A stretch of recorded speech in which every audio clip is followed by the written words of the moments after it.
Good afternoon, everyone. My name is Manny Cordova. I'm Public Information Officer with Southwest Incident Management Team 4.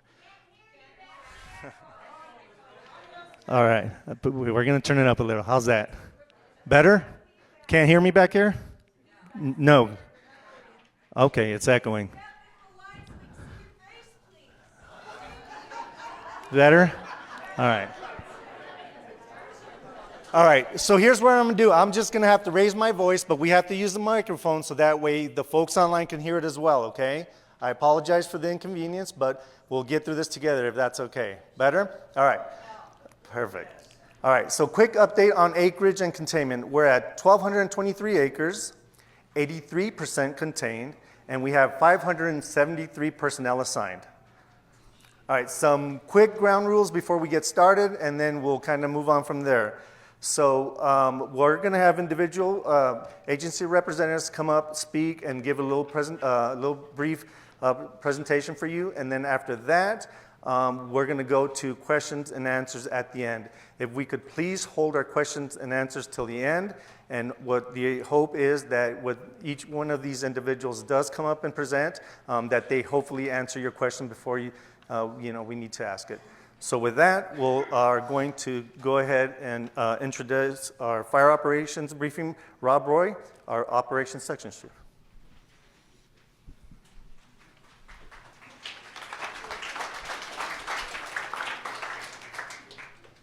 Good afternoon, everybody. Rob Roy Williams. So I'll go ahead and give you guys just kind of a quick background of kind of what has transpired the last few days since the start of the Cody fire and kind of where we're at today. Right now, kind of get started off. So as you guys know, on the 21st, a little after 3 o'clock in the afternoon, it was reported that there was a fire, the Cody fire started.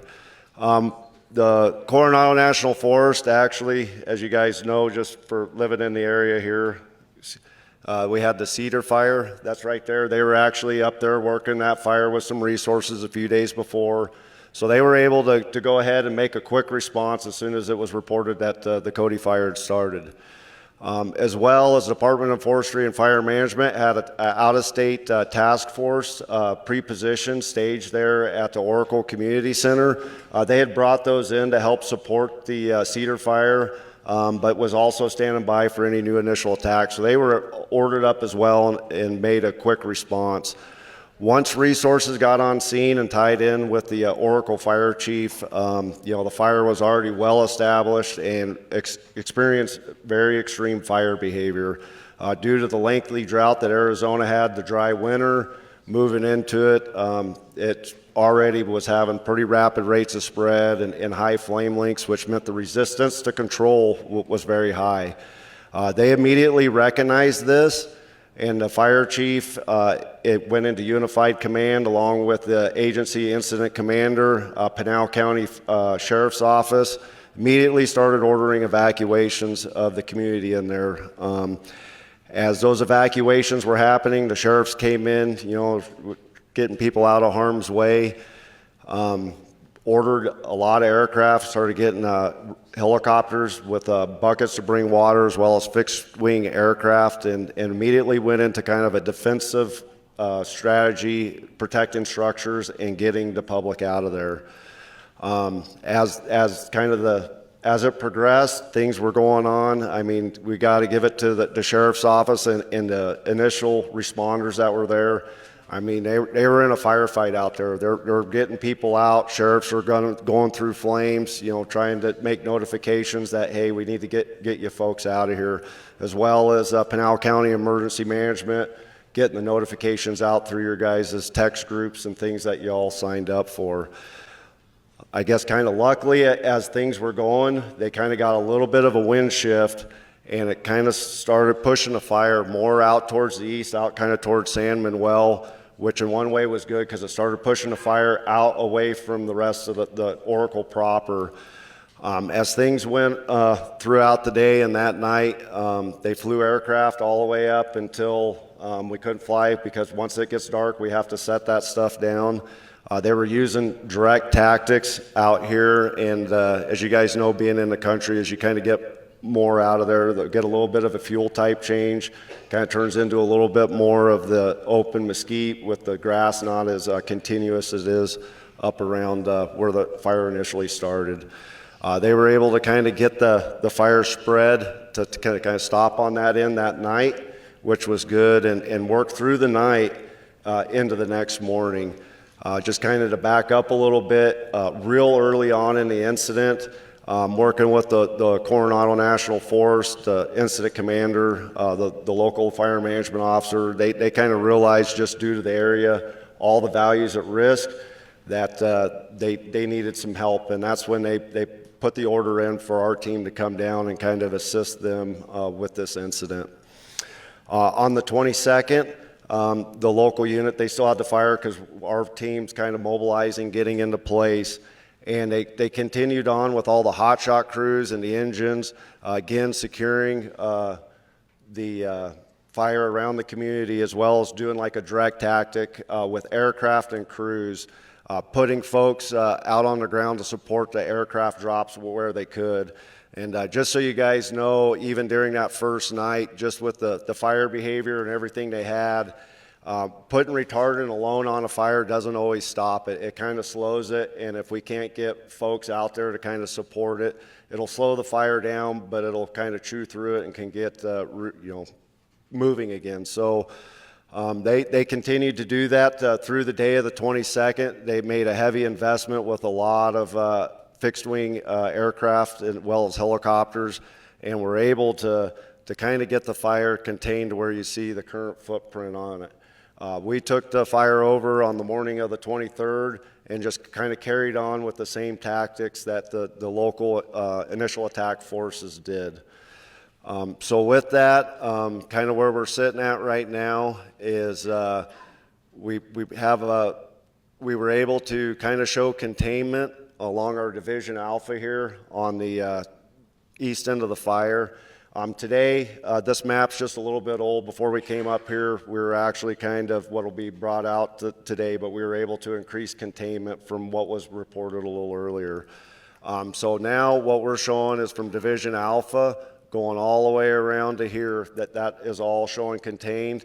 Our crews have been going out and around that area, cold trailing. That's where they kind of put their hands in it, make sure there's no hot spots along the edge of the fire edge, just to make sure that the fire won't come out of that area. And they've worked out pretty hard the last few days, and everything's looking really good.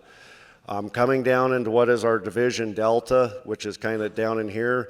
This is a mix of where crews kind of came out again, going direct with hand crews, as well as along the Arizona Trail.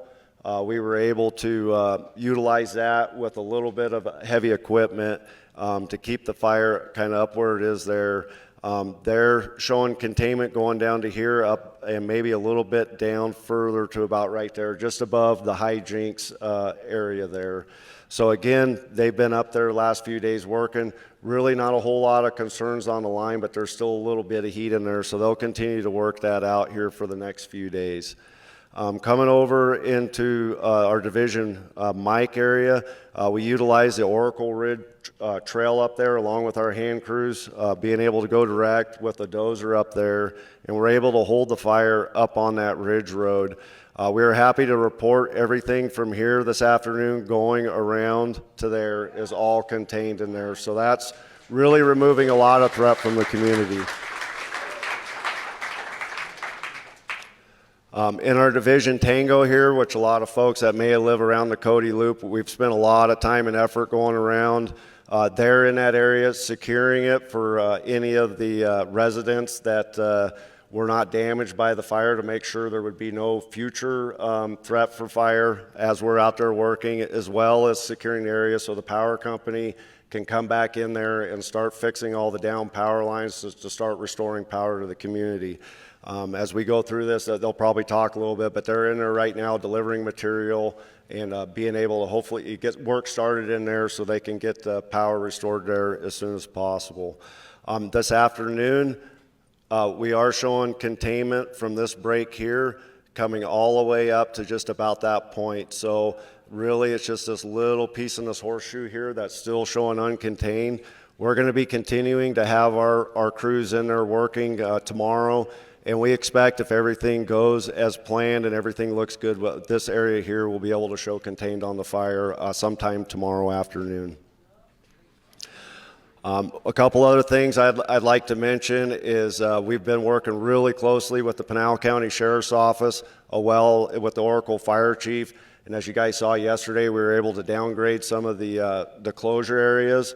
And we're still working to do that, and we're working lockstep with those guys to try to be able to get you folks back into your properties as soon as possible. We understand kind of the displacement that it causes for everybody, and we are sensitive to that and want to get it done as quick and safely as possible. With that, I think that's kind of where we're at up to this point as far as the operational update for the Cody fire. Thank you.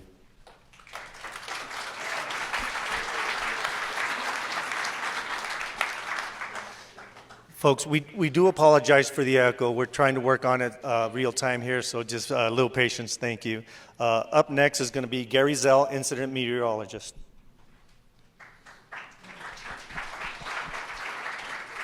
Good afternoon, everybody. I'm Gary Zell, incident meteorologist. I'm out of the National Weather Service office here in Tucson. So I'm right in my backyard. When I get dispatched on a fire, I'm making forecasts specific for that map you saw prior to this matrix. And this is one of the products I produce. So this shows the forecast out through this coming Saturday. Just one of the products I do. And so overall, the weather pattern is pretty stagnant through Friday. We're going to have near normal highs today. That's the second line there. And then you can see Monday, 88. By the time we get to Friday, we'll be 5 to 6 degrees above normal. And then the minimum relative humidity, that is this line here, that's all red. So extremely dry conditions during the day, minimum relative humidity 4, 5, 6% through Friday, and very poor overnight recoveries with the max humidity, max RH, so 20 to 25%. Dry conditions. You see the winds here, typical for late May, west-southwest in direction for most of that period. Afternoon and evening gusts, 25 to 28 miles an hour, so lesser wind than what we saw the last couple days. So pretty stagnant through Friday, but then the forecast starts to change on Saturday. You see this 5% chance of thunder here. What's going to happen is an upper low is going to drop into the Baja Peninsula and sit there for a couple days, and as it does, it's going to start pulling moisture back across New Mexico into Arizona. So Saturday is the first hint of some moisture in this area, a 5% chance of thunderstorms. If the matrix went out further into Sunday and Monday, that would be initially right now, that's far out, but a 15% chance. So, and it won't just be for this fire area, it'll be for a larger area, but there's a lot of uncertainty in that forecast. So the models are having a hard time handling that upper low out almost a week, which is pretty typical. If it wants to sit a little longer, it might gather a little more moisture and those thunderstorms might be wet, which is a good thing.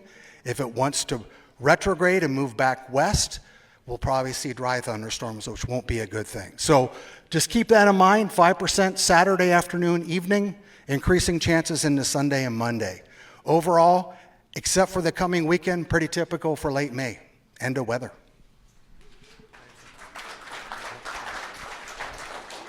Thank you, Gary. Up next is going to be Jim King, fire behavior analyst. Hello, everybody. Good afternoon. So Rob Roy gave a pretty good summary of the fire behavior when this fire first started. I'm going to focus more on the why. I know that you all live here. You all know that it's dry. I'm going to describe how dry it is because it is abnormal. If you can remember back to 2011, and this part of Arizona was a very busy fire season. And just to knock the dust off for people, you know, we had the Murphy Fire, 70,000 acres down in the Atascosas, west of Nogales. Had the Duke Fire, 8,000 acres in the Patagonia Mountains. Had the Garden Fire and the Monument Fire in the Huachuca Mountains, almost 40,000 acres. And had the Horseshoe 2 Fire in the Chiricahuas, that was 200,000 acres. So that was the conditions and the fire activity in 2011. On Friday, they issued a fuels and fire behavior advisory memo for this exact area of Arizona. The combination of last year's grass combined with a very low live fuel moistures in the brush component, so in your manzanita and your oaks, etc. So that combination leads to fire behavior that you saw when this fire started. This graph up here is measuring live fuel moistures, comparing what's average versus what 2011 was, and here we are in red, significantly lower than 2011. So that is the why. If you go to the next slide, this is a chart of what's called ERC, energy release component. That's basically a different way to measure how dry fuels are in the area. And it's a busy chart, but you can see the red line at the very top. That's historical max. That's as high as it's ever been. And you can see for the Cody fire right here, that's where we're at. So that is partially why the fire did what it did. So as Rob Roy already said, the fact that predominantly local resources that are close to here the majority of the time dealt with a fire in these conditions, I mean, from a fire behavior perspective, it's amazing the work that they did. The last thing that I would close with is when you talk fire behavior, you talk fuels, you talk weather, and you talk topography. We can't do anything about topography. We can't do anything about the weather that Gary just walked us through, but we can do something about fuels. We can change how much is out there. We can change how they're arranged, and that's a collective effort. It's not a Forest Service or Oracle or a state. It's a collective community effort, and it is something that's within our control. So not all hope is lost. End of report, and I'm happy to answer questions after.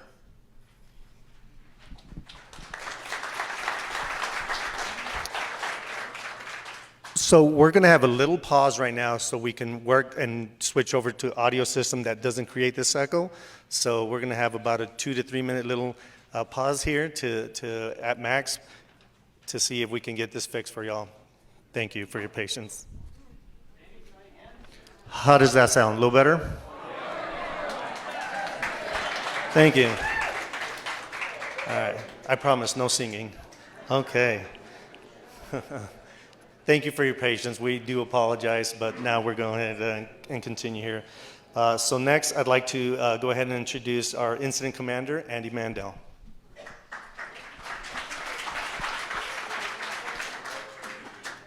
There it is. Good evening, everybody. My name is Andy Mandel. I am the incident commander for Southwest Team 4. And you've heard from our operations folks and the weather and conditions, and I have a handful of things to say and pass on. But before I do, it's been mentioned a little bit, but we assumed command of this fire Friday morning at 6 o'clock, 6 a.m., right? So I just don't want to leave without saying and reinforcing the work that was done from the initial attack phase of this fire with the Forest Service and state and all the cooperators, the fire department. It was amazing. The full effort that was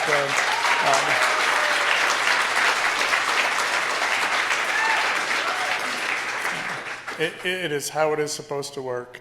Everybody came together in an extremely timely manner, and we're really successful. So that's thing one for sure. When we did get here, we took command of the fire, and we just there was very little change that needed to happen. The tactics were very straightforward. The values at risk were what they were, and we went right to work, certainly. And we've made some really good progress, as you can tell, not just from the containment change that has happened, but really working with all of our partners, cooperators, you folks. We understand very well how impactful an ordeal like this is, an incident like this is to the community. And myself, my team is going to be here a short time, whether it be days, weeks, or a month, whatever. But you guys are going to be here forever. And your partners, cooperators, I just commend them because you're in outstanding hands. So we understand the impacts of all of this. I just want to reassure you that we're working as fast and as diligently as we can to get you back to normal just as fast as we possibly can. So my sincere thanks for coming out. Our pledge is to continue to pass information just as fast as we can with what's going on, working with our partners for closures in and out of the area, getting you access to spaces, getting the fire safe so we can do those things, and keeping the firefighters safe while they're under our command here. So with that, thank you. We'll all be around certainly for questions for as long as that takes. So appreciate you coming. Thank you.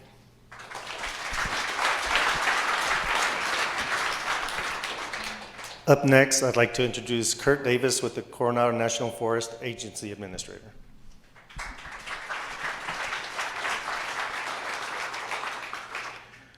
Hey, welcome everyone, and thank you. I'm glad that they fixed the audio system. On behalf of the Coronado, we want to appreciate the community because you provide support for our firefighters, and we really do appreciate that. Our cooperators as well and the partners that help us, and also the team that came in. We also want to talk about closures. So the fire is still active with no smoke, but we're doing suppression repair. I just want to remind people that we're still having firefighter activity out there, and at the areas that are closed, we're still asking for those to restrict public access. So what does that really mean? That means that we have a lot of firefighters that's trying to still fight fire, still be safe, still a lot of vehicles coming in and out, and so we just want to make sure that our restrictions when it comes to closures are still in place. We are going to be reevaluating that almost on a daily basis. We have shrunk it down to some degree, where we do have 2 areas that did come open, Santa Catalina State Park, and then also additionally the Rose Sempino Canyon Lake. I'm sorry, I might be saying it. Rose Canyon Lake. So thank you for that. So I just want to make sure that it's clear that we will be shrinking down the closure areas so that we can have some type of access, but that will be happening on a daily basis where we be reevaluated. Safety and public safety to firefighters is our number one concern, so that's why we still have the closure in place. The other piece is that we do have a stage 2 restriction in place right now. What does that mean? That means that we still continue not allowing any shooting, so no shooting with stage 2, and also no campfires as well too. So I just wanted to remind everyone of that is still in place. And just lastly, I want to say that we're going to be staying behind as well too, if there's any questions for us. But I just want to say thanks again for showing up. We do care about the community. Don Del Mastro, he is here. He is working with me. He's providing input to me because and he cares about the community. So I just want to say those things. Thanks again.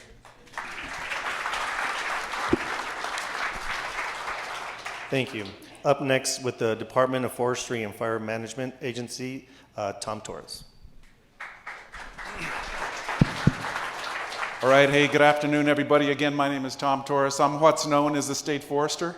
I'm also known as the State Fire Director, and so when you hear State Fire, those are my folks. When you see the trucks outside that say State Fire, those are state resources, and primarily, just for a little bit of background, our responsibility for firefighting across the state of Arizona is on the state trust lands. The blue here, and our biggest part of my job, my team's job, is to coordinate with local fire chiefs like Chief Jennings. So we provide support for a whole range of things. And one of the things that was mentioned is the high fire risk that we're in right now. We knew these days were coming, and so it was made I think Rob mentioned that there were some pre-deployed resources here. We had pre-deployed resources around the Tucson area. They responded to the Cedar fire. They were available to respond to the Cody fire. That group of folks is from the state of Utah. They've been here for about a week, and they were here locally deployed because we knew the risk was high. And so that's an example of how we coordinate with folks like the Forest Service and Chief Jennings. And so I just want to say that we'll continue to provide support to Chief Jennings and you all in the recovery of this thing. And there are some resources that the state can bring to bear for some of the post-fire effects that may come. And so just be aware that we're here for the long haul. The other thing I'll just mention real quick, as was mentioned by the FBAN, was, what can you do as homeowners, as property owners, to reduce the fire risk? You all may have heard of the program, the FireWise program. I believe Chief Jennings is a big proponent of that. I know some of you community members are active in that program. We lead that program for the state. My prevention team has resources, so if you want to learn more about that, feel free to talk to me and I can point you in the right direction on how we can do more together to reduce fire risk and protect property, safety, and your home. So thank you.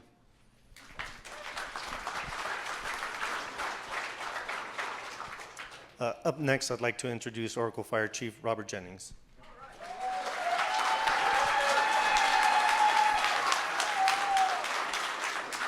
I got to kind of stand out of the light there. It might shine off my forehead here. So, thank you all for being here.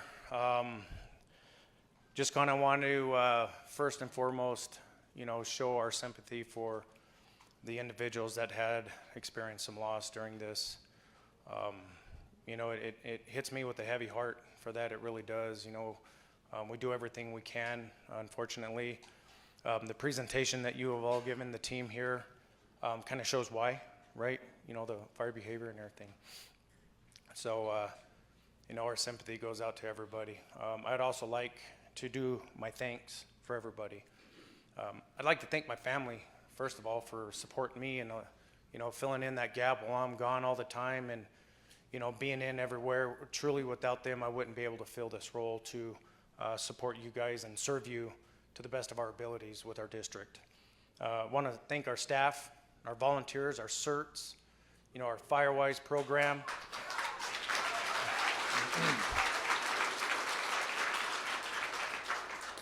Our admin personnel. Yep. There's a lot of people in here that we need to thank, going from our county supervisor all the way down to, Mountain Vista for letting us use the facilities and Biosphere here. So thank you. Obviously, there's a lot to cover, but really one thing I want to cover is the initial part of the fire and the support that we had. And I'd like to call these people out by name because, we were there within, a few minutes of when it was called in and when we were there. So,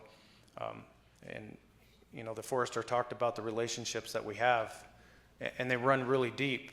And it's because those conversations and everything that we have for several years, everybody at the state and federal level know just how dangerous Oracle is. Okay, so them just hanging around after the Cedar fire, just because they know how dangerous it is, and all these personnel made a world of the difference. And so I personally want to thank my Assistant Chief Brian McGinnis. I'd like to thank I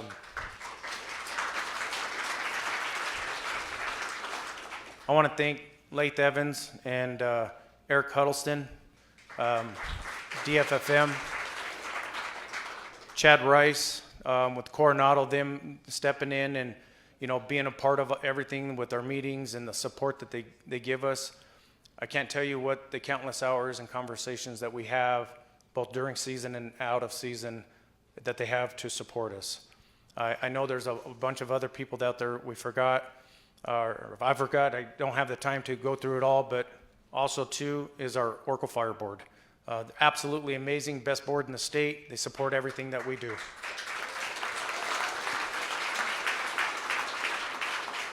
And I truly mean that when I thank you guys.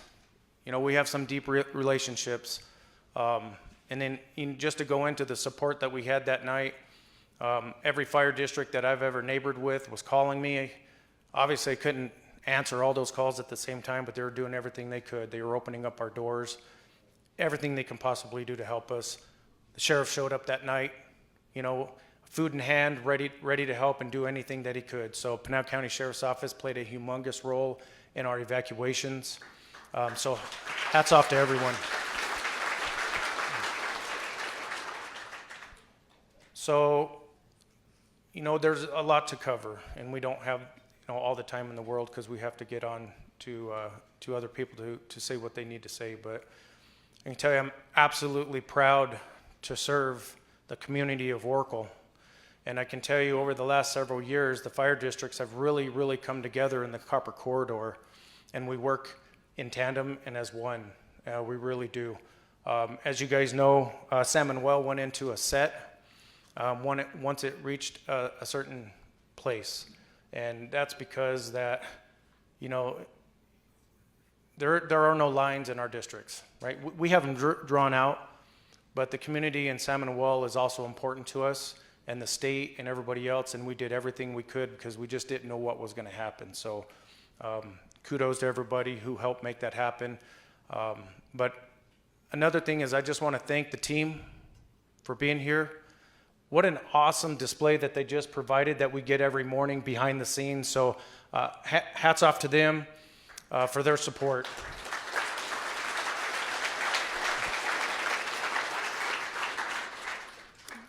Thank you. And I'll turn this back over, but obviously we'll be around for questions and everything. So thank you. Thank you, sir. Next, I'd like to introduce Pinal County District Supervisor Jeff McClure. Thank you. Thank you. Now I'll stand over here in the light. There we go. I don't have a shiny head like Robert. But Robert said a lot of the things that I would like to say, and I do want to thank all the, see now I'll break down. All you guys did a great job. I was out here Tuesday night, then Wednesday night late, and then toured the devastation. It was just terrible. And I'm so sorry for those of you that did lose your homes. I know there's a few here, and I don't recognize you, but I know that you did, and I'm so sorry for you. I'm just here really for moral support.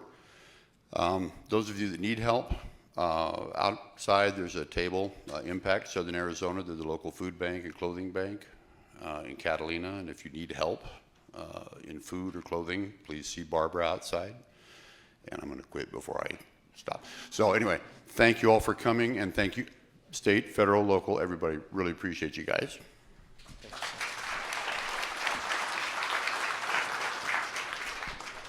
Perfect. Thank you, sir. Some other individuals we'd just like to recognize is with the San Manuel Fire Department, Darla King.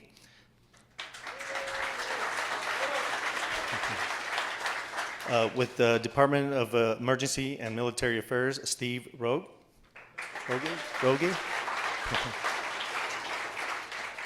Pinal County Sheriff Ross Teeple. Okay. And with the San Carlos Irrigation Project, Malcolm Sams. All right, with that, we are going to turn to our questions and answers portion of the event. I like it. But what we will do is we will walk around with the microphone so that way we could, the rest of the room can hear your question. But before we do have one special request, and we'll turn it over to one of our sign language interpreters.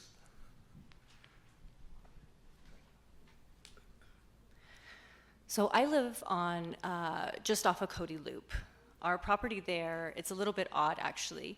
A few months now, 4 or 5 months before this fire started, they closed the exit of the property.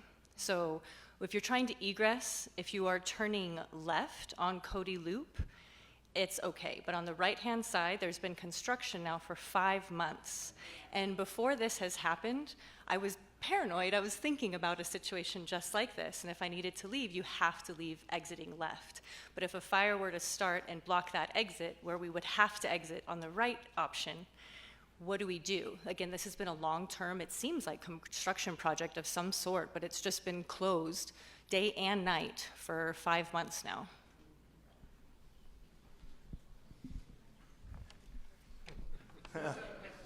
Well, here we go. Yep. Anybody from Public Works here? No.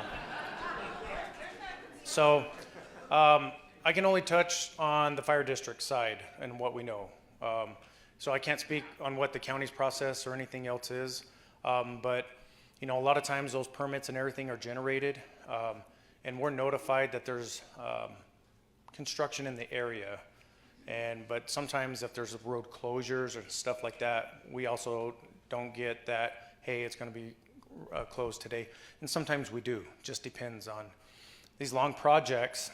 Sometimes they go on, and at times, like they may forget to notify us, or they just assume everything knows, they change.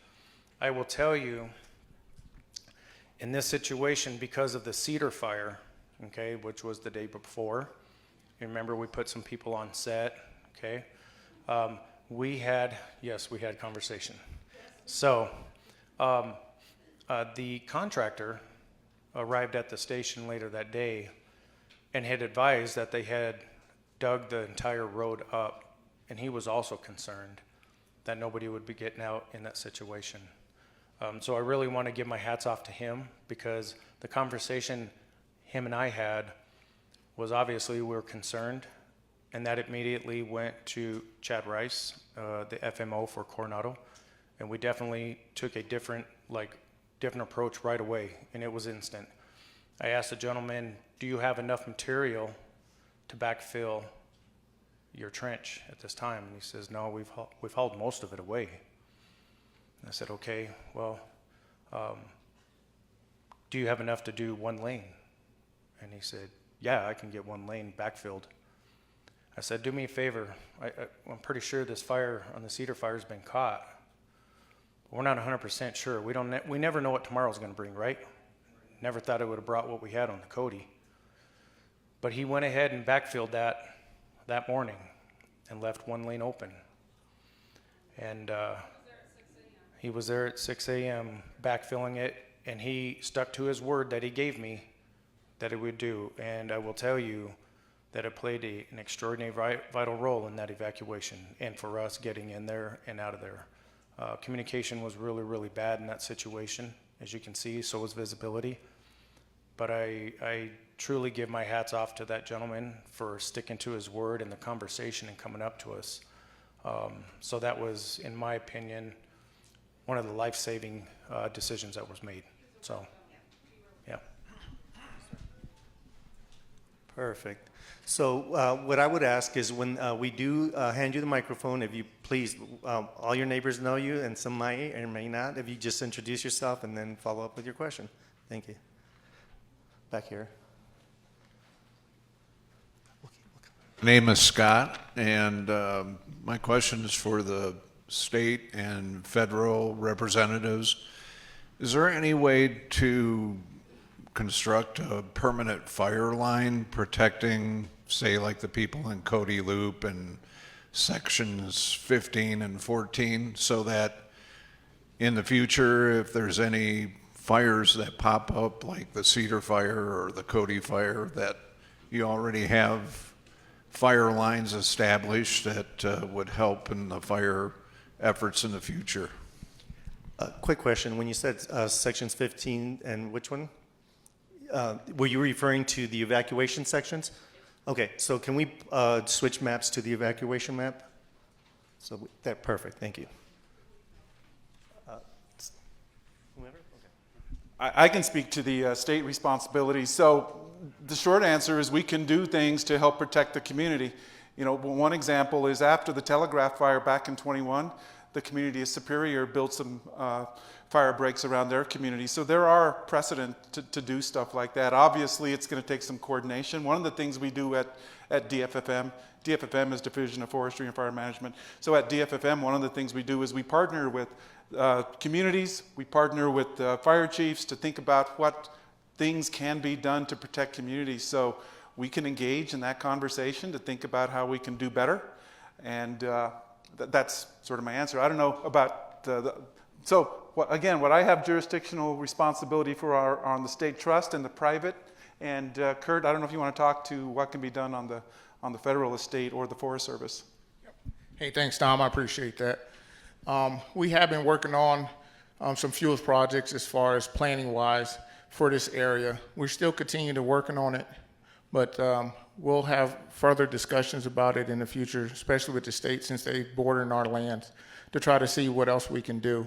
I know that some of you have been expressing interest at the district, and so Don has been talking with his staff of what can we do to try to reduce some of those fuels. So we'll have to get back to you on that, but we'll try to work on it.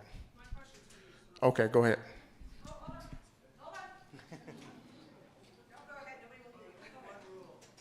Hi, Carol Mulholland. I live at the corner of Sam Clemens and Cody Loop. Sam Clemens is not a county maintained road. That is my road. It is maintained by my neighbor Bob and myself. You guys literally have a sign, maybe, I'm gonna say like 5 feet from my property line. Well, I clear it up to my property line. What I want is permission to go further. But right now we can't because it's your property. But we have a 50-foot road, but I don't think that's enough. I need more of a boundary. I need more, sorry, after this, I need more. I'm surrounded by you guys. I'm surrounded by the National Forest. I love it, but I need more. If I can go maybe 20 feet more from that forest sign that's like right on my property line, I would feel so much better. Hey, thank you for that. I really don't have an answer for that right now, but I do have someone here that can help with that answer after the meeting. All right, thanks. Hello. Hello. My name's Deborah Gaines, and I've been in Oracle for at least 22 years, so been through a lot of fires. I want to thank you guys. I remember the last one. I wasn't sure if it was 20 or 21, but I actually saw it start in Oro Valley, end up all the way across the mountain, and so you guys are phenomenal. Thank you. And I feel bad, everyone who did lose property. I want to say I'm really sorry for that happening to you. One thing I wanted to bring up, which might be a little different, but you know, the information about the fire has been great. I think most of us are on watch duty, and a lot of that comes from the incident. I forget what that's called, but so, you know, we're all in the beginning days, kind of getting what information we can, but we're also on Facebook, we're talking to people, we're, you know, looking for answers when really you guys are just fighting the fire the best you can, and you did an amazing job. But after a couple days, somebody, one particular Facebook group, and maybe some other people, started spreading that this started because of some homeless people in a house somewhere near Cody Loop. And I mean, I'm familiar with that area because I've hiked dozens of times. We call it Twin Ponds down that Forest Service road. And I actually kind of wanted to fall for this myself, that some homeless people started this, but there's no factual basis for it, and I wish someone would clarify it, because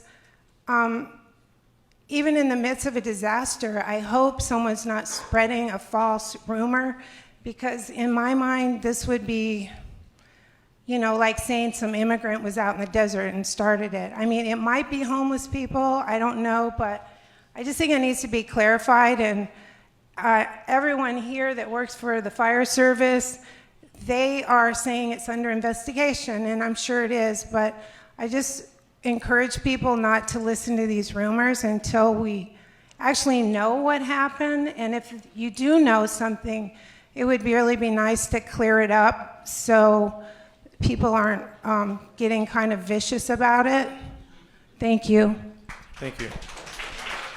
So I'll address a little bit with Watch Duty. Watch Duty is a private organization and for-profit, correct? And so for us as a agency, we have procedures and processes that we have to follow prior to posting that information. And when you have unlimited investors, maybe sometimes it makes it a little bit easier. But one thing we do focus on is redirecting everybody to those official sources of information. We understand in today's day and age that having that technology and that that ready time information in your hands right now has really changed the process as to how we release information and those things. And one of the things we want to always keep in mind is all of you. We don't want to release information prior to you knowing what's going on, right? And so sometimes that's difficult because people leave town, people travel. So there are processes in place, but we always, and part of the reason we like to redirect everybody to NCWeb, which is I think what you were referring to earlier, and then the Coronado Facebook page, is because those sites are the ones that we can officially post information to, and it's accurate and it's verified. So with Watch Duty, it's an amazing tool for folks that want to use it, but we always, and would like to remind the community, please, we have those other tools available, and we've been using them for many years, so that way we can get you that information, and that you can go to that trusted source. And as that app, we had a little bit of a hiccup today with the evacuation maps, where we started receiving calls that it was wrong on Watch Duty. And us as an organization have nothing to do with Watch Duty. It's independent, and we can't control what they do or don't do. But what we can tell you, and we can reassure you, is that our information is verified and accurate. Hi, everybody. Wes, I'm the director at the YMCA camp in Campo Bonito. Just two questions. Well, one, thank you, everybody. I'm sorry, I'm over here. Thank you, everybody up front. Thank you, Chief Jennings, for personally calling me to make sure camp was evacuated. First question, do we have an estimate of when Campo Bonito area electrical is going to be restored? And two, for operation purposes, do you guys suggest that to keep, we're planning on running camp next Sunday. Do you guys suggest that we cancel next week to keep parents out of y'all's way going in and out of that area up in Campo Bonito?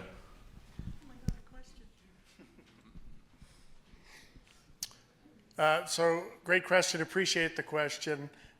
We have gotten to a point where the electric company can start to get in and start getting work done.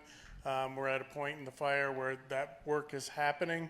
A rough estimate on that is like a week, but that's a give or take, how fast progresses. So. I've had a question up here since the beginning, so let me please allow this opportunity, and then we'll move on to the back.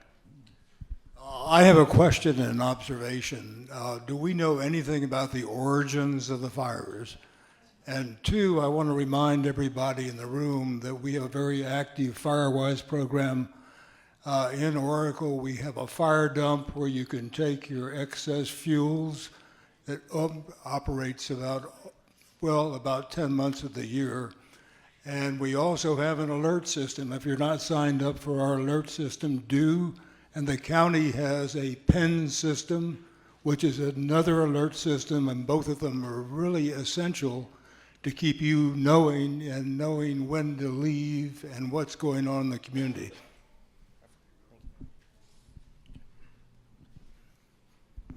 I know it wasn't a question, Holt, but I just wanted to touch base on it, and thank you. So, yeah, we do have the brush dump, and since everybody's in here, I just thought I'd kind of address it.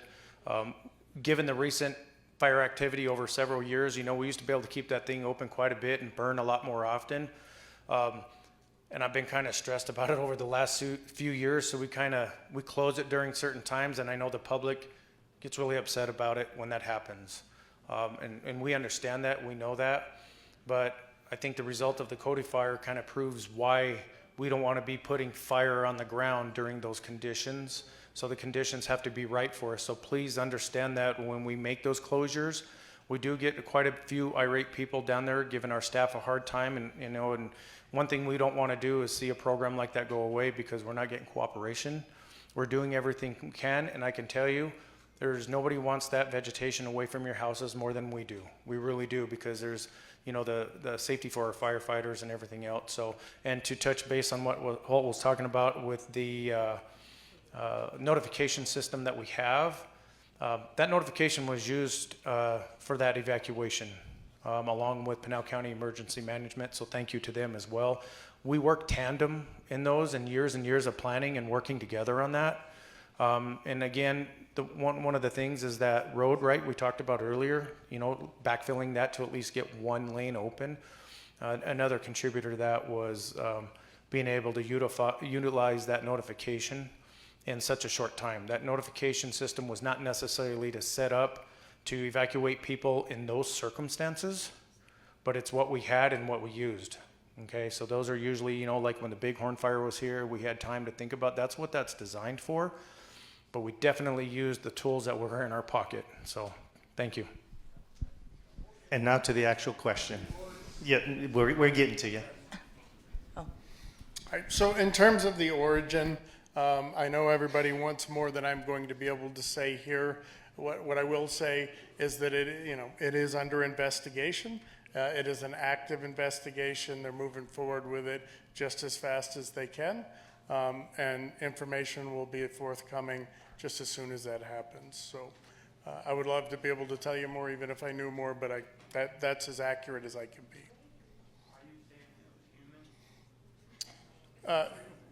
Well, I'm saying that it was not a natural.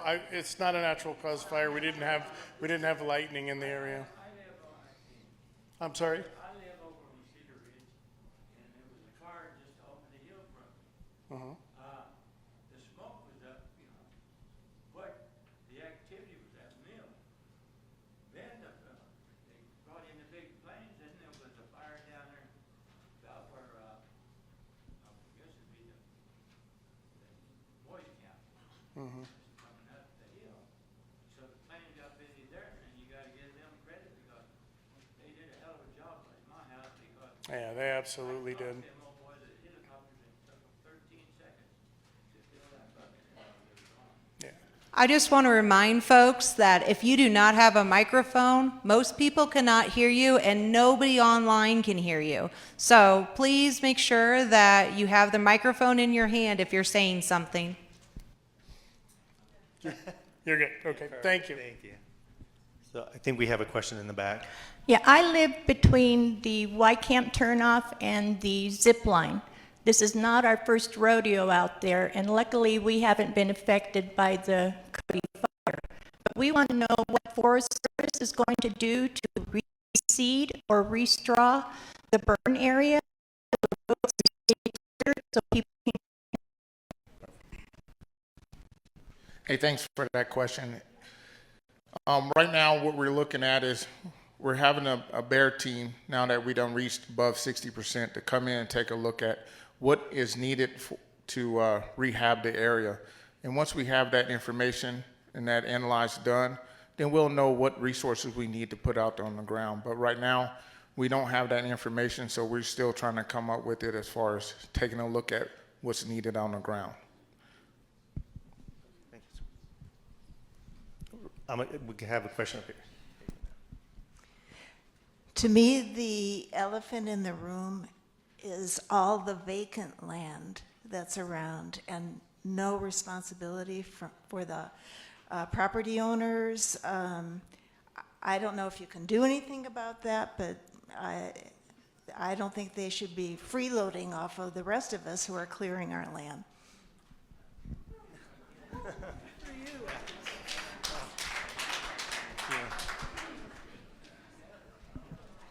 So as far as the fire district goes, I will let you know that our Firewise community tried to push that up the chain years ago to address that issue. Unfortunately, we're not incorporated, and there's certain laws and rules and stuff that come into play with that, but I will assure you that we've definitely tried to address that elephant you're talking about.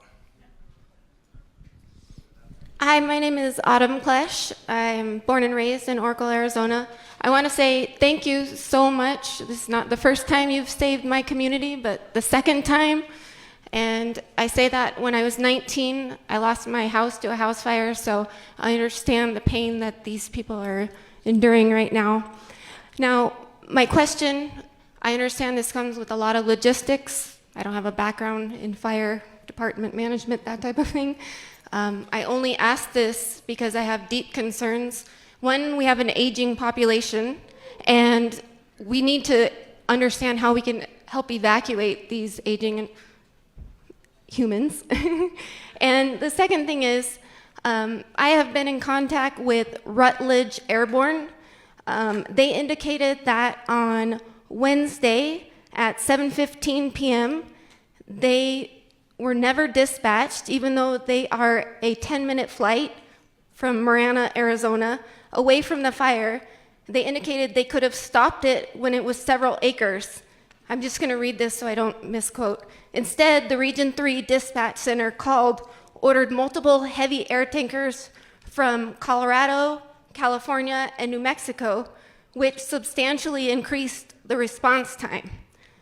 Our crews even took pictures watching the fire increase in size, and they're wondering why the Marana planes weren't used. And they said this is a question that should be asked at the town hall meeting. So thank you. I'm just saying this as a concerned citizen. Thank you.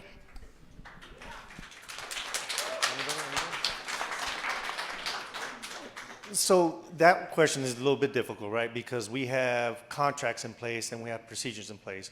And part of that, and I don't know all the details, I've never heard of that organization or that company, but what we do have and what we do every season or every year prior to fire season is they vet those contractors, both for safety, for standards, right? And so unless that organization has applied with or is part of that process, then sometimes they can get called out, right? And so I just don't have any information. I've never heard of that organization, but the aircraft that we do utilize are under contract, and those contracts are pre-negotiated, so that way it's a fair exchange, right? They're providing the service and they're getting compensated for that service. Now, as a organization, it's pretty readily available on the internet where they can go to apply for those type of contracts. So I just don't have any more, I mean, does that make sense? I just don't have any details as to who they are, what their qualifications are. Are the pilots, do they have the medical rating? I mean, it's on and on and on. And so with that, what we don't want to do, and it's kind of difficult because there's monies involved, and who doesn't want to make money, right? And so it's easy to, and for that lack of a better term, armchair quarterback this whole process when there's limited details. And the most difficult part of that is a perception, because if no different than when you all are seeing smoke, it looks like it's by your property and it may be a mile down the road. So it's a perception thing, it's a visibility thing. But what I can assure you is as soon as we are notified, we have resources en route. And as you all know, you live out here, you know this terrain, it's difficult terrain to get around in sometimes. And so, and that's when those air resources come into play. And then there's just many factors that come into it. So I wish I could give you more and have more details, but it's just so many unknowns on that side of it. That's the best I can give you. Yes, ma'am. We got it. We got a question over here, Manny. Go ahead, sorry. My name is Elvia Schwenke, and I've been here over 40 years. Hello. My concern is to follow up with Adam's. Autumn's statement. My concern is the elderly population in Oracle. How in the world do we get out of here if we had to evacuate the town? That scares me. And I don't know who to address this problem to or this concern to, or who we partner up. We're not incorporated, so we don't have resources. We have none. We have zero. So what do we do to get our elderly out of this place when do we use the school buses? And then where do we take them? So I want to know what to do. I'm scared. And we have a large elderly population that has no transportation or no resources. So who do we partner with? So is EM, one of the emergency management organizations, able to kind of speak a little bit to that? Hi, everyone. I'm Marissa Mendoza, Director of Public Health and Emergency Management for the county. Thank you for that question. That is an excellent question. If we came to the situation where we had to evacuate the town, of course, we're going to make a plan with Florence Fire and PCSO to get everyone out safely. I'm saying we would make a plan of how we're going to do it at that time. We have plans in place, ready to go, but they're not specific to every situation. So there's no plan for the Cody fire and how we evacuate people in the Cody fire. If we had a resident that could not get out, we are going to make sure they get out. Between PCSO, between emergency management and Oracle Fire, we're going to find a way to get them out. Do I have a car standing by this second? No, but we are going to have a plan to get them out. We are not leaving one person behind. Emergency management is in the business of planning for situations just like this. So we have procedures just like we were talking about. We have policies and partners in place to make sure that everybody gets what they need and everybody gets out. Hold on. Sorry. Follow up. Go ahead. So do you partner with our local fire department? Would they be available to work with you? We are in constant communication with Chief Jennings. We have been throughout this whole fire, so we work very closely together. Now, I think your question was about how do people get in touch with us? How do people get hold of you to let you know they need help? So can I speak to that real quick? So one of the things that I would like to highlight, is this. There's a lot of cooperation that does take place behind closed doors that a lot of the community doesn't get to see, correct? And so one of the things that we are really proud of and that's been very successful and has led to a lot of the success that we've had is that cooperation between these organizations, the Sheriff's Office, the Sheriff's Department, the Fire Department, Emergency Management.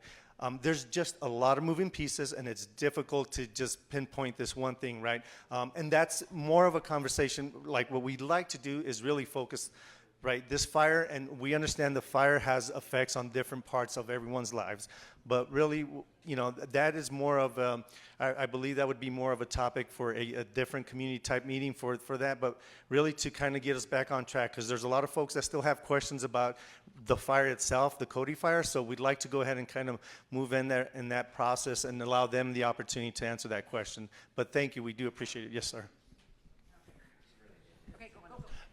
Hold on. Okay, hello. Just, if you don't mind, this young lady asked a question. She wasn't on a mic, and I wanted to address it to all of you guys.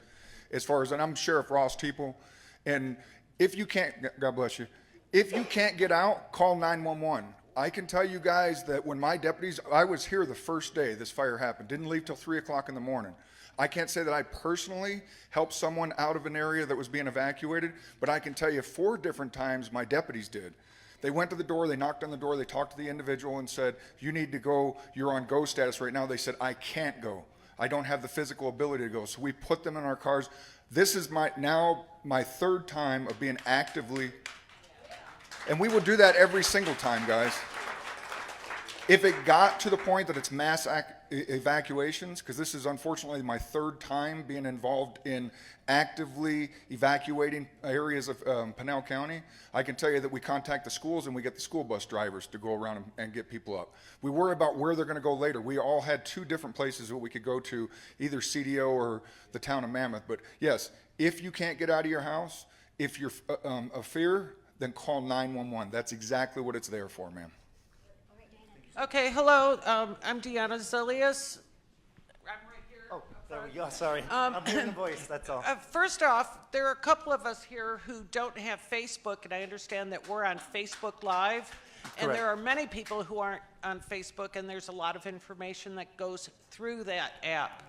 I'd like that to be addressed. And also, there are looky-loos already driving through our neighborhoods to see what's going on with the fire. Is there any way you could have a drone fly around and air it on YouTube rather than Facebook, which many of us do not have? Yep. And then my friend wanted to know how many houses were burnt down. Okay, perfect. So the first part of your question is the Facebook piece. So we're kind of limited to what we can do, but we also have that NCWeb website. So we post information to both of those sites, and it's exactly the same information. And so we post updates, we post news releases, and we post anything like this, community meetings or announcements. So it's also on NCWeb. Yes, ma'am. And so what we have outside after this meeting, there's a flyer with it's called a QR code or a link underneath for NCWeb that everyone can have. So that way you have that information. And then the second part of the question was what again? Your the looky-loos. So with those roads, that's more of a law enforcement piece, but short answer is they're public roads. And so there's not, as far as, I'm not an expert in law enforcement by any means, but it is a public road. So the third part of your question was drones, right? Okay. So the drone issue. So for us, when we have aircraft flying the fire, especially when they're doing retardant drops and things like that, or water drops, the danger with additional post-fire. Yeah, so once we're done with the firefighting effort and those planes have left, then what we do is we'll return it back to the local agencies. But the drone piece of it, that's outside our lane. I'm sorry to say that, it just is. But that would be more of a conversation and, with your local community leaders to kind of devise a plan or come up with a plan. But during the active firefight, once our team arrives, yes, we are limited to that drone activity because pilot safety and firefighter safety on the ground both. There's structures. So, houses. We know of 5 houses that have been destroyed, and those folks, I believe, have been notified. Yes, the sheriff confirmed, right? And so, we do, unfortunately, regret the loss. But yeah, those individuals are been notified and are aware of. Hello, my name is Heather Wright. I'm out in the Campo Bonito area. I want to first of all thank everybody who has come together to fight this fire. All of us are very appreciative. I want to extend my sympathies to anybody who lost a structure. That's terrible. My question is to Skip.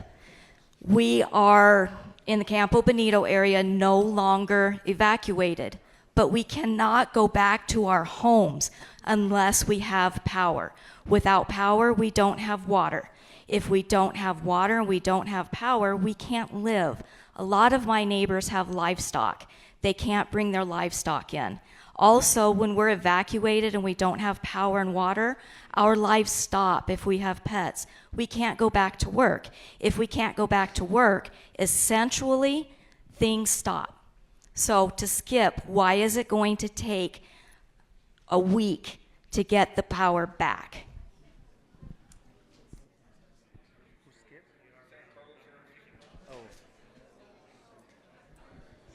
All right, so I'm not supposed to be talking to you, but I'm going to talk to you because that needs to be addressed, right? The problem is getting to the areas, right? It's a collaborative effort with all of us. It's state trust land, it's forestry, it's inaccessible, right? We need to get roads to the poles so we can work on the poles. There is no access to them. There's 5 poles down in the ravine that we have to fix. How do you get there if you have no access? That's the time frame that you were working with, right? And you also got to understand there's limited resources too. There's only so big of crews to get the work done. And everybody knows we're going through Doge and all of that. So you got to give us time, right? It's going to take time.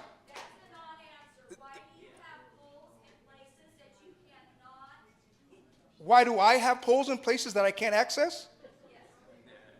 Those poles were put in 60 years ago. I can't explain why they did what they did. We're here now. This is what we're working with. That's the answer.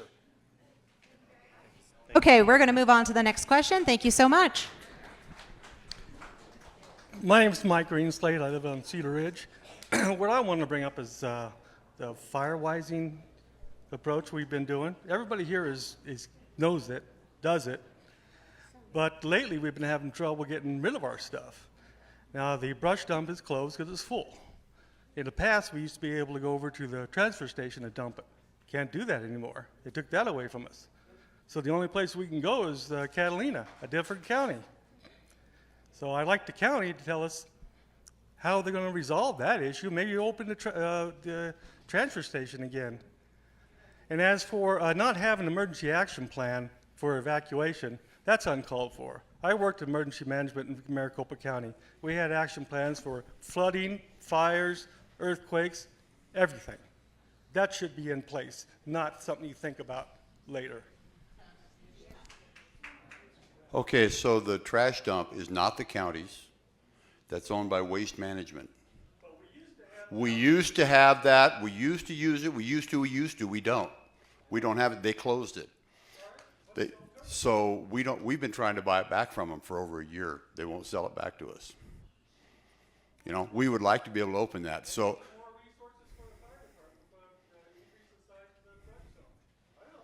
Well, we've been working with Robert too on acquisition of lands around the brush dump.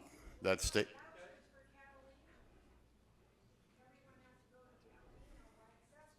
The vouchers, you can use your vouchers up in, what's it, Kearney? What? Dudleyville.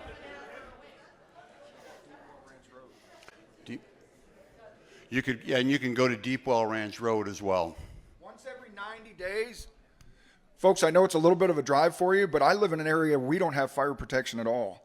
And if you guys don't know, up Highway 79, Deepwell Ranch Road, there is an old school landfill there. And as part of the contract, the Board of Supervisors made that company provide us with a free dump day. It's once every 90 days. The next one's going to be in July. But it's from 8 a.m. to noon on a Saturday. And I'm kid you not when I tell you that it's a redneck holiday, because there are just cars after truck after truck. I fill up my stock trailer with all of the debris from my yard to keep it fire-wise, and we take it there. So I wouldn't go to Catalina because they want you to separate everything, and when you got brush and everything.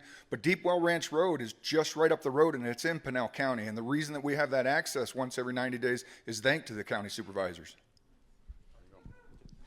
So quick follow-up. The question about the emergency management plan or evacuation plan, Chief would like to speak on that real quick. So when we're talking about is there a plan or not, so as you, excuse me?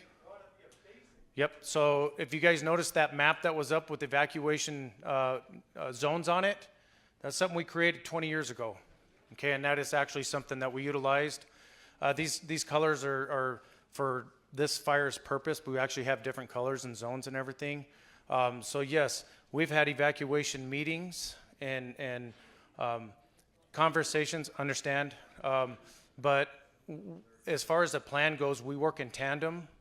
That if me or any of my staff feel like we need to evacuate, we also notify them, and we start letting them know. Some of that information came out to evacuate Mount Lemmon, stuff like that. That information comes from us on the ground. So to actually come up with an exact plan, and this is what you're going to do, like a hurricane, right? Everybody knows where the water's coming from, but we don't know where a fire's coming from. Those decisions have to be made when we're in place on the ground. So that's why we do that. So we have exit signs on our evacuation plan. That's what we do on the fire district side. As far as anything else that's got to do with the evacuation plans and all that, that's a whole different department. We do what we can for your guys' information and safety. So.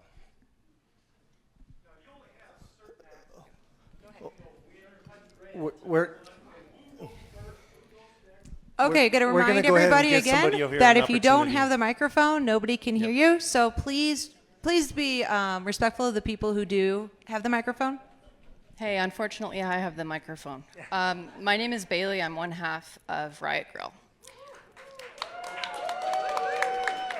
Thank you so much to everybody who's been helping us to deliver aid and everybody who's on the mutual aid network.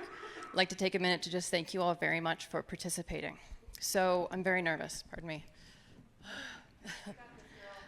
I'd like to try to recenter the communication really quickly. We all honor the fact that as public agents, you're all doing everything you possibly can for us. We are a very tight-knit community. I've only been here for 2 years now, and I am awestruck by Oracle. What I would like to know is we all help each other, and organizing ourselves has been pretty productive and pretty fruitful. And as an unincorporated community, we are facing certain limitations, and I would like to know how to better organize ourselves in order to help each other and to work hand in hand with the existent structures that exist statewide, county, whatever. For example, the people that are going to be without power. We've elected to use Riot Grille as a de facto power station for those people behind the lines. So we're offering, if you need to charge your phone, if you need to charge your power banks, whatever, bring it down to the checkpoint. We'll pick it up. We'll charge it for you. That's just an example. We want to know if maybe that's okay with the sheriff's office, if we do stuff like that. Like, what are some guidelines that we can use to help each other and to structure that?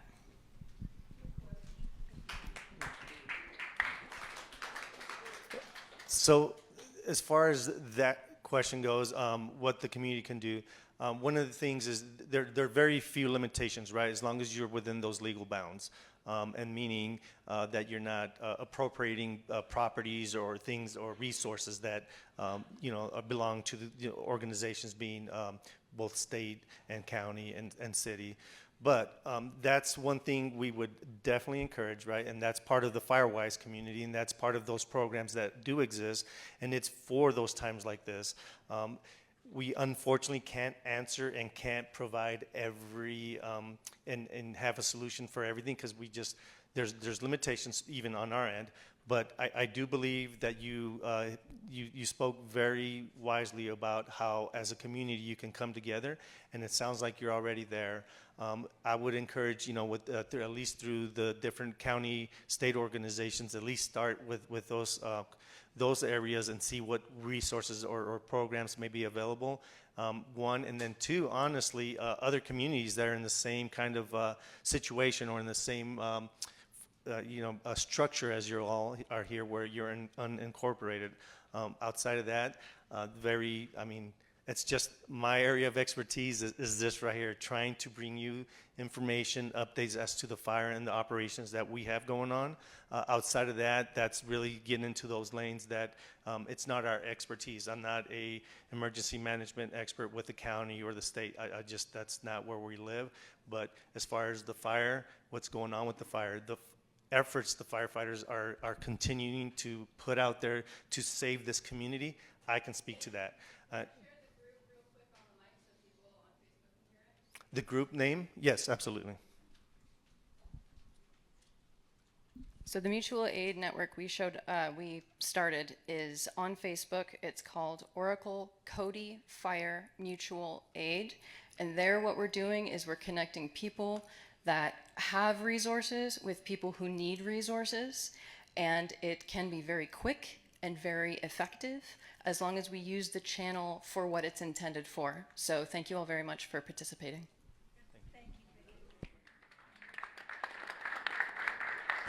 This young Hey, wait, right here. Sorry, I've got the mic. I want to say first, thanks, Bailey. Thanks for coming to our community 2 years ago and for your great energy. That's an awesome idea. I wanted to say thanks to the first responders that came out. I live on Callis Drive, Charlotte Gap Road, and the first folks that were on the scene had just arrived from New Mexico after putting out a fire. In New Mexico, they were tired, and without hesitation, they got out of their vehicles and started working. Very proud of them. I want to ask a couple of questions. One concerning the folks that live in the Cody Loop area, Holy Cross Canyon, that we have a friend whose house is covered in pink. So let's address what is in the, what they can do to get this retardant off their house. Is it toxic?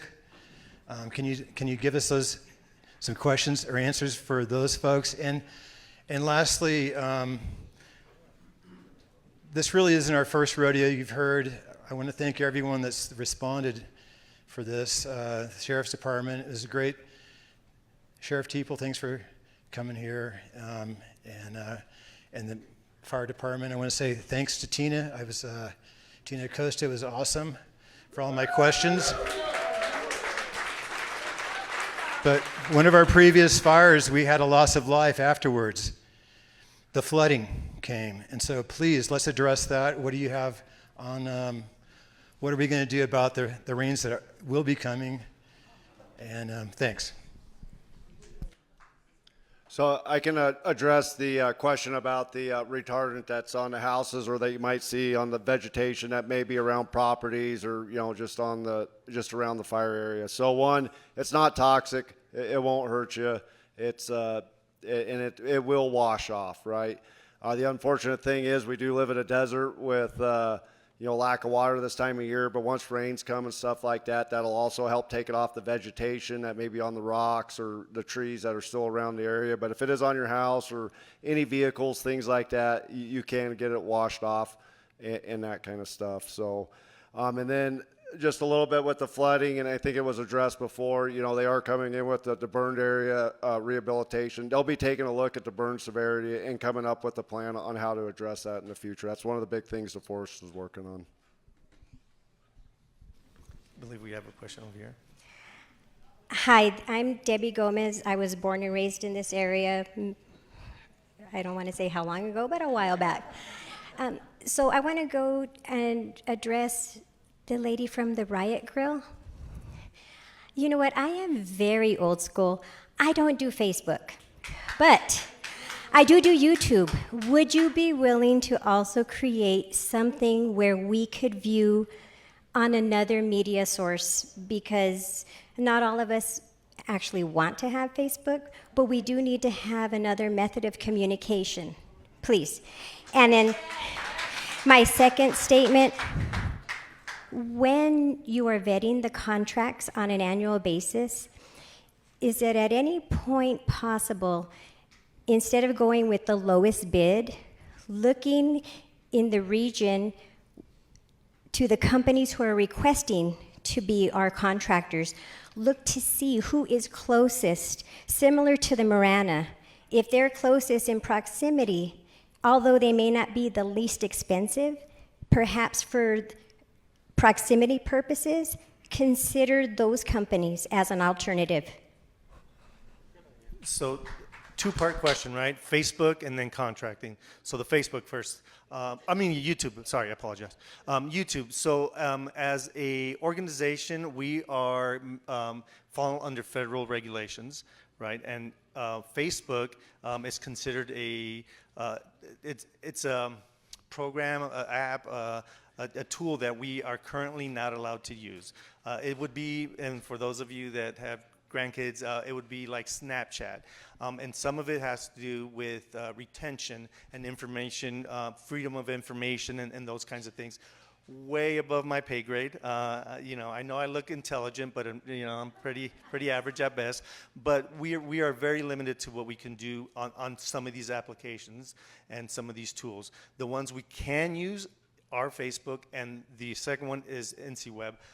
And unfortunately, that we're limited to what we can use, and I do apologize for that, outside of my control. The second part, contracting. So we do have individuals within the organization that are contracting specialists, and that is their specialty. I, as I've been told many years, have a face for radio, and my job is public information. And so that is an area I can't speak to just because I don't have the expertise. I have enough knowledge to kind of answer some of these questions, but as far as how they decide, where they decide, who they decide, is really outside of, that is such a specialty that certain individuals are only certified in that capacity just because it's so complex and it is dealing with monies and contracts and the legalities of that. So I don't have a very definitive answer to that as to the whys, but what I can tell you is those individuals do look for and they have a vetted process for those contracting organizations or companies that want to contract with agencies. And so if you do have or you know of people that want to, it's an open process. Anybody can get online, anybody can apply. They have to meet the legal requirements, insurances and things like that are outside of my control, right? But that is available, and I mean, that is the best I can give you on that. Hey, I wanted to just kind of address something when it kind of come to the question that was asking about some of the air tankers and where they came from. And I just want to make sure it was kind of clear is there was the initial air tankers. We have quite a few bases around here in Arizona. We have a Mesa Gateway, Marana, and Fort Huachuca. And those airplanes were all launched immediately out of there. And then if you guys were hearing that potentially aircraft were coming in from other states like Colorado or wherever, because we have those things kind of pre-positioned all around the country. As areas like in Arizona, as we start busy, we'll pre-po more things, or even scoopers and things like that we put down here. But when we have a need like this, there was 70 loads of retardant the first 2 days of the fire that were put on there. When we need that much, we have to pull assets in from other states to help out. And there's only so many of those planes out there, and they always look with us as a federal agency, and even at the state, we pull on single engine air tankers. We're always working with contractors to bring more stuff on, but there is only a finite amount of those aircraft that are specialized that can deliver and load that type of fire suppression on those fires. So I just wanted to make sure you guys knew that if you do hear things came from other states, that's because we needed that extra loads. Again, 70 loads of retardant on that fire is quite a bit. So it was a very aggressive response on it. So. Hi, I'm Teresa. I was born and raised here, so was my mom. My question is about internal combustion engines for cleaning up our neighborhoods, like chainsaws or weed eaters. With stage 2, we're not allowed to use those, correct? I believe that is stage 2 fire restrictions. Here, we'll pass this one on. Yeah, so I can't comment on that because it's private property. I can only comment on Forest Service. So I don't know if there's anyone here that can talk about private land. Okay. No, what I'm saying is that on Forest Service, the answer is no. You can't do that on Forest Service land. But on your own private land, I don't know what those restrictions is. And I believe that the state is with us as far as stage 2. So, if that's the case, then the restriction would be the same, that you could not do that, operate those chainsaws. All right. Go ahead. I have a question. The question was, does that apply to battery-powered tools? Yeah.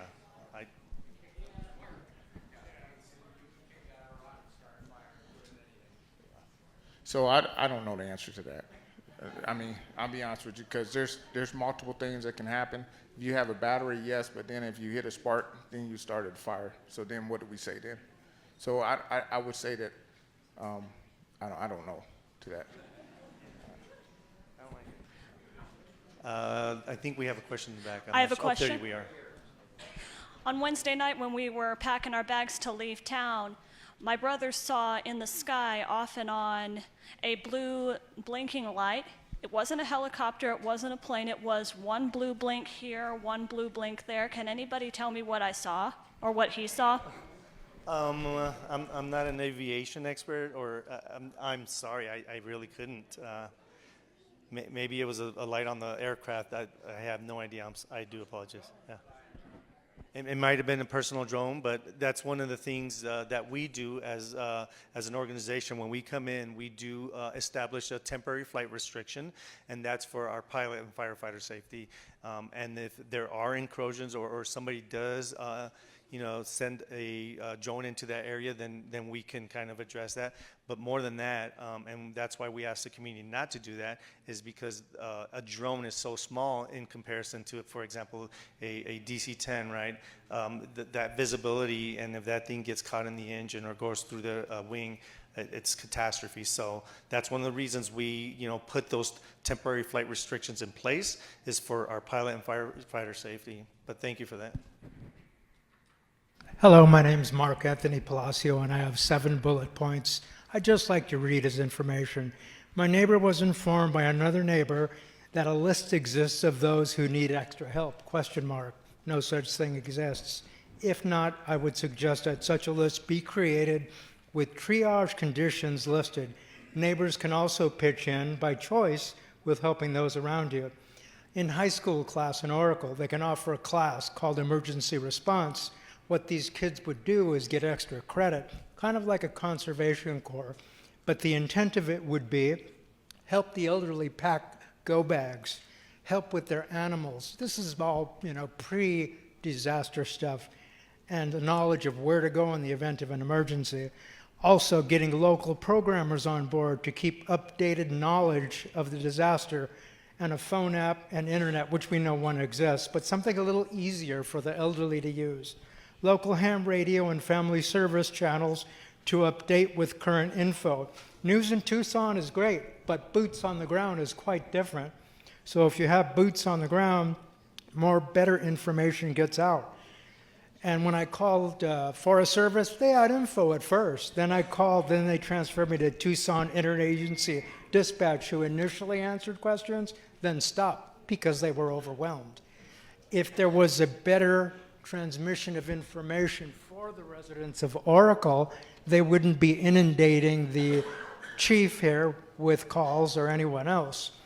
And establish an area near the Ford dealer, a command center, and fire department fallback zone with FEMA, Red Cross disaster response teams, tents and portable toilets with a medical triage zone. UPS can also make a mail zone to keep that. So, sir, these are great recommendations, and I would love to take this for you. Thank you so much. Yeah, we're going to go on to the next question. Thank you. My name is Laura. My question is, when we're asked to evacuate, we're told to leave our doors open and leave our homes. It's a very difficult thing to do. My neighbor who was evacuated, she went home today, and there's no police around. There's no one around. We just need a little bit more. After we've left our homes and we want to go back, we want to make sure they're safe. It was really hard. I didn't leave, and that was one of the reasons. Like, I want to leave here, leave my door open. I mean, everybody in here is honest, but we know those guys are out there. So I'll let the sheriff kind of speak to that. First off, there's 2 points to your question. The first point I want to touch on is if someone received information that they believed to be that they're supposed to leave their doors open, that's not correct. Okay, if someone really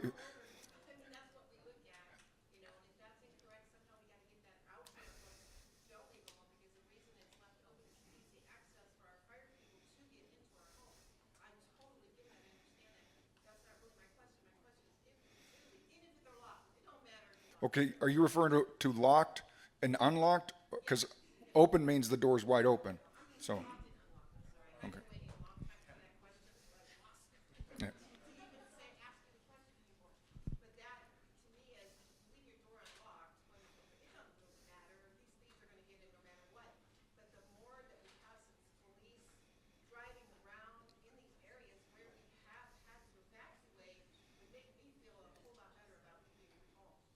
We've had constant patrols as much as humanly possible. That's one of the reasons why the sheriff's office likes it when we can take down a roadblock, because then that frees up my staff, my deputies driving around. I can tell you that's all I was listening to on the radio driving here from Cactus Forest was deputies calling in what they call code 20s, saying that they just did a security check on this road. They just did a security check on this road. I would love to get more deputies out there, but we're doing it as much as we humanly can right now. Yes, ma'am. Now go on to the next question. Hi, my name is Mark Thompson. I live in Oracle for the past 5 years. And I'd like to address the issue of the go and stay. It seems like that was very inconsistent, and I created a lot of problems for people to understand, because I knew that there were some people in the go areas that were able to come and go as they pleased. Then there was nobody stopping them. And then on the other side, where the barricades were put up, everybody on the go side was stuck, and they had to leave and could not come back. So what was the deal with not having it consistent? Because I think that it created a lot of resentment in the community, that some people were just going back and forth to their homes, and other people couldn't even get to their dog that was locked in their house, or anything else. So, I mean, I'd just like to see if you had an answer for that. So with that function, the evacuation functions, right? It's a two-part piece. One through the sheriff's office and one through the emergency manager's office. So it's in coordination with that. And really, on the initial onset, from Chief was saying that once those evacuations are activated, there's a lot of moving pieces, and really, by the time we arrived as the team, right, we came in a couple of days, 2 or 3 days after the incident. Really, what you have at that point is really kind of reassessing. These individuals here are trying to save lives. They're trying to get folks out. They're trying to do everything while maintaining a firefight, while getting more crews, and so it's a very dynamic kind of process. Now that once the team arrived, then we can help kind of clarify in that whole process. And so now that's why you see a little bit different map, why it's changed, and why it's looked a little bit more, clarified on specific areas. So that's just an evolving kind of incident. I can't really speak to what happened prior to the arrival of the team, but once we do arrive, we do assess what's going on, and we do assess where we can assist really and make it a little bit better product, and hopefully kind of clarify some of that. And again, I go back to the public information piece, right? When we share information and folks are looking at watch duty, and the MAPS watch duty is putting up, we always caution that, and we always want to redirect folks to official sites, whether it's emergency management, whether it's the sheriff's office, or whether it's NCWeb.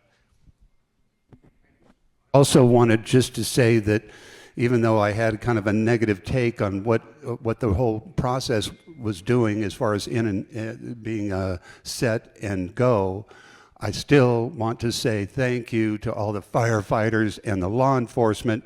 Nothing can be perfect. I understand that. I do appreciate all the effort. Those firefighters worked their butts off.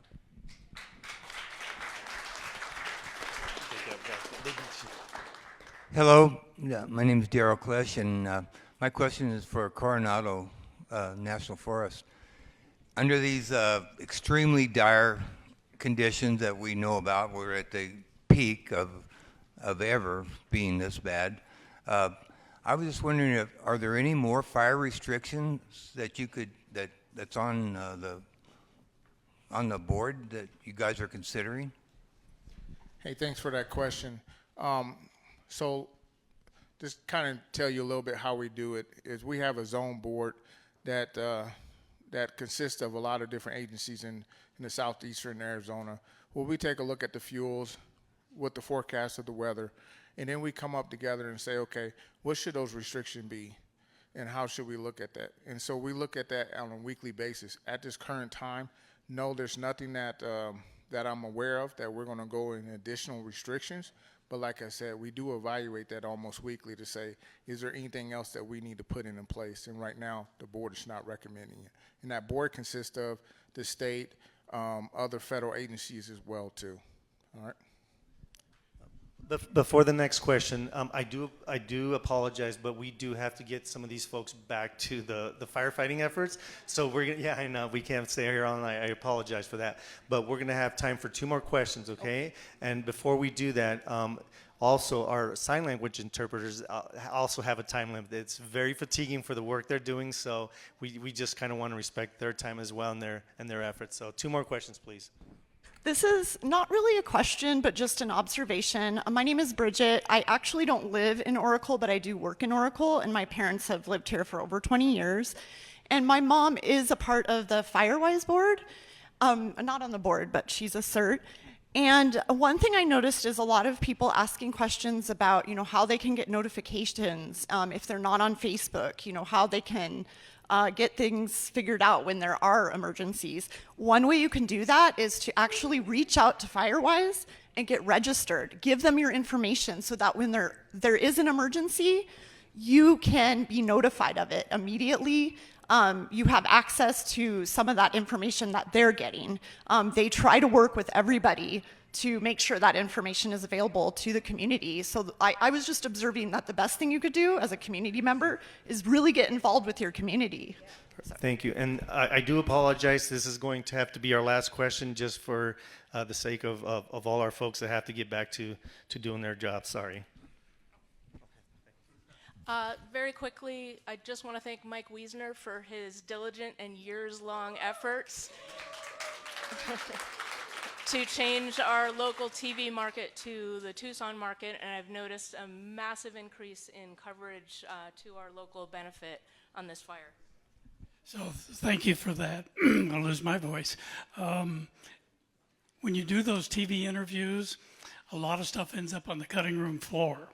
Yes, I started this effort to get that change back in 2013. After that, a few years later, I started working with our county board of supervisors. The Bighorn fire created a big push, understandably, for our county to submit that petition to the FCC. They submitted it in December of 23. It was approved on the 8th of April, 2024, so I'm actually wearing a shirt that says that because there was a total solar eclipse that day where I was at when I got the email that said the FCC had approved it. So kudos, many thanks to the county for spending time, resources, money to get that done. Thank you.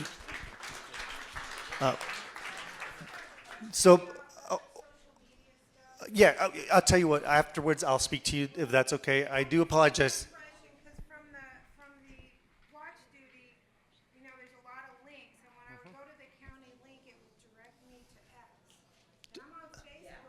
Okay. I don't want to be on anything else.